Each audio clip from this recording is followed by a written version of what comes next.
Malicious Compliance.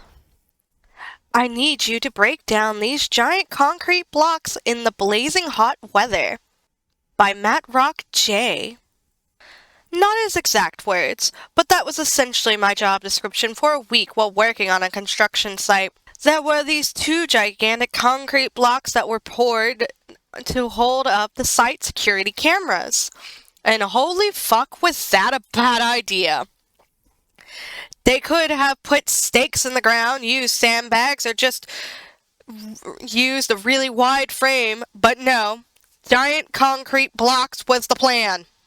And now that the job was nearly done, and I was on the bottom of the pyramid at this job, I was the one who needed to destroy them. Now, I did everything I could to make this easier, like try and find an effective method, break off big pieces at a time, or try to talk my boss into using expanding grout, the stuff that's meant for breaking concrete. He was having none of it, and just told me to pull my bootstraps and do it. Here's the thing, the three reasons in particular why I wanted to make it easier, each alone enough to justify a different method. One, it was going to be 30 plus degrees Celsius for the next week, 90 plus degrees Fahrenheit. That might not sound bad, but for a northerner who's used to cold weather, this was like working in the Sahara. Two, the blocks were reinforced with microfibers. This means they don't fall apart in chunks. Cracks may form, but the fibers will hold it together, meaning I'd need to chip it away only little bits at a time, meaning more effort and more time. Three, the chipper I had was tiny, like this thing was meant for tiles or bricks, not giant-ass blocks of concrete. This also meant it didn't have effective shock absorbers, so pretty much all the force would be going directly into my arms and practically my wrist. Particularly my wrist. My bad. I misread that word.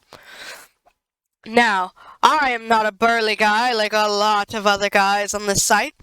So while this would be bad for any of the other guys, it was doubly so for me. Now I'm pretty fed up with my bosses as it is. He's aggressive, lazy, and has little to no regard for my well-being. But unfortunately for him, neither did I. I'm better now, don't worry. And this gave me the push to teach him a little lesson. All I did was simply do the job as he asked. I used a tiny, crappy chipper to break down those giant blocks in the blazing heat. Thing is, I never actually finished. The first day I got through about half of the first block and came home with my hands and wrists numb. The second day I came in with my hands and wrists aching like crazy. I know how to survive and drink as much water as I could, but apparently it wasn't enough, because while working on the first block, I fainted. Luckily, someone noticed and called an ambulance. I was only out for maybe 10-20 seconds, but when I got up, one of the trade workers was already on the phone with 911. When they got there, I was treated with severe dehydration and severe tendinitis, as I couldn't move either of my wrists without great pain. I won't give the details of going to the ER, but there was another interesting detail. My boss wasn't on site that day, thinking he didn't need to do anything that day and just hung out at home. Thing is, though, because an ambulance was called, it was one of his primary duties to respond to it. But he wasn't there. This put him in some really hot water with his boss. I don't have all the details about what happened, but I was off the job site for 2 weeks while my wrist recovered, and when I returned, there was a new site manager who just wanted me to clean the site, not break the blocks, which were still there. I'm pretty sure that old site manager was fired, but I actually don't know since I finished working there 5 days later. TLDR, boss wanted the weakest link to do the hardest job and might have gotten himself fired when the weakest link failed. This is an hilarious story and wonderful malicious compliance. You did good, Mad Rock. You did good. Excellent job. Sorry, I deleted all the files you told me to delete. By Old Man 712. My job was to design and write software prototypes for individuals, high-value customers. If they liked it well enough, then a real software engineering team would build the real product. Occasionally, I would run the prototype a few months while the customer evaluated if they wanted to buy the real project. Now, these prototypes are not a lot of code, but they do run with a lot of data. Even compressed, it can be a terabyte or more. Having done this work for years, I've accumulated a small disk farm of past projects, which can be very useful when a customer asks for something just like we did last year, but with a small change or two. The company resisted buying hard drives for this, but it saves me so much time. I ended up buying 1 or 2 a year myself while I accumulated about 10 of them. Figured over $1,000 worth of external hard drives. Then unexpectedly, management changes. New management thinks they can replace old software guy with a cheaper new software grad, and I am laid off with 2 weeks to train my replacement. Yes, it's a blatant age discrimination, but impossible to fight, so I just went for a graceful transition to my next job. Except I have $1,000 of personal disk drives with old customer data on them. Company insists that no ex-employees may take any company data off premises, and all files must be deleted. I don't want to just leave the drives at the company, but they insist I must delete all data before taking them home. So I offer, 1, they can buy them from me. 2, I will eventually use them for something else, but I can leave the data on them in case someone needs it. Not good enough. New manager insists I must delete all data and all backups before I remove the drives. Okay, that's what I do. 6 months later, I get a series of desperate phone calls. New software grad has been unable to build any new prototypes. Old customers are calling to get old prototypes updated, and new software grad has no idea how to do that. Executive VP is calling to ask what would it take to bring me back to do my old job. Sorry, I got a new job now, and even if I didn't, I cannot just modify the old prototype because you insisted I deleted all old copies of it. If I did want to modify it, I'd first have to recreate it from scratch. The code still exists in their source control, but the data in the heart of the prototypes and that old series of 6 months apart data we collected is gone for good, no matter what. Sorry you screwed yourself exactly like I told you would. Hope whatever you saved by hiring new grad to replace an actual experienced programmer was worth it. And this is a beautiful, beautiful malicious compliance. Figure out my word.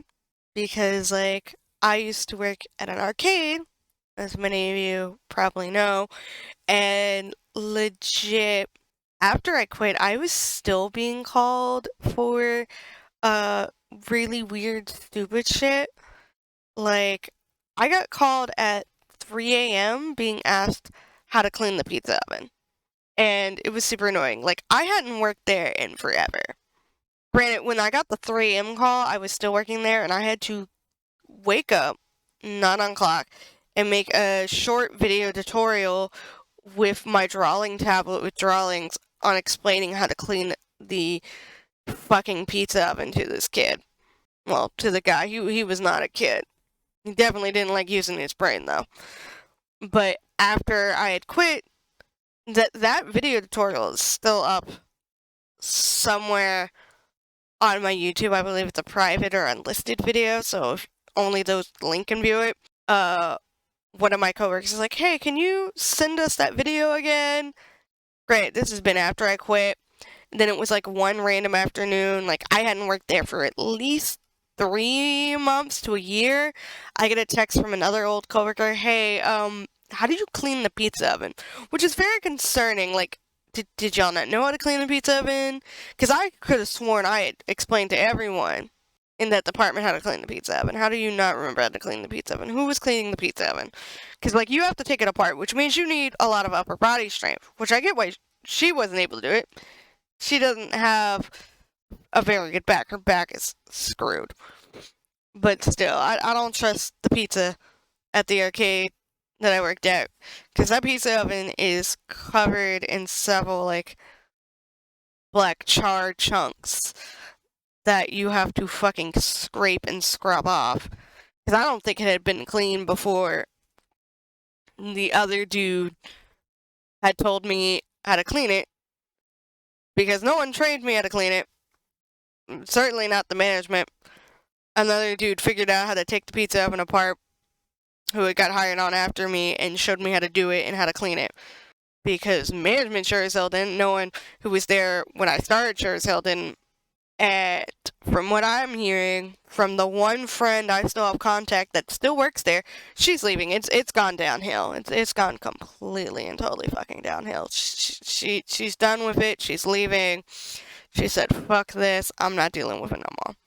And frankly, I do not blame her one bit. Not one little bit. But this is a great story. Everyone go give OP props.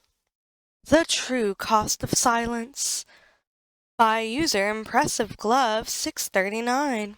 Long-time lurker, first-time poster. So years ago, I was a peasant working for the king of beggars. I was the guy who everyone went to whenever there was a problem. Even the managers would come to me if they didn't know how to do something. This led to me chime in on things when I thought it was appropriate, fixing problems before they even became problems. Now, even though they would come to me as soon as there was a problem, more than half of the time, if I brought up a problem, I was told to shut up or mind my own business. This went on for a while before I came up with my malicious compliance. I simply stopped talking at all. If I really needed to say something, like if they came and asked for my help, I would write it down. This pissed off my manager to no end. For a week, she kept asking me to start talking again, and I simply write down, "You all told me to shut up," and would leave it at that. The day finally came to break the vow of silence when one of our delivery drivers crashed a handcart into a wall, smashing a good part of the wall. I tried to act it out to my manager, but she wasn't having it, kept telling me to just say it, so I finally told her. She immediately jumped down my throat. "You need to say something if you see something like this happen." To which I replied, "You're the one who wanted me to shut up." Never was told to shut up while I worked there. And that is beautiful, malicious compliance, impressive glove. Like, beautiful. Your manager kept telling you to shut up when you tried to bring up things happening, and they kept ignoring it. So that's their fault. So good on you, OP. Like, you chose to break it because the charades wasn't working with her, because she obviously wasn't that smart. Granted, I've also had, like, shit bosses and managers. I could go on and on with stories about that shit. But good on you, OP.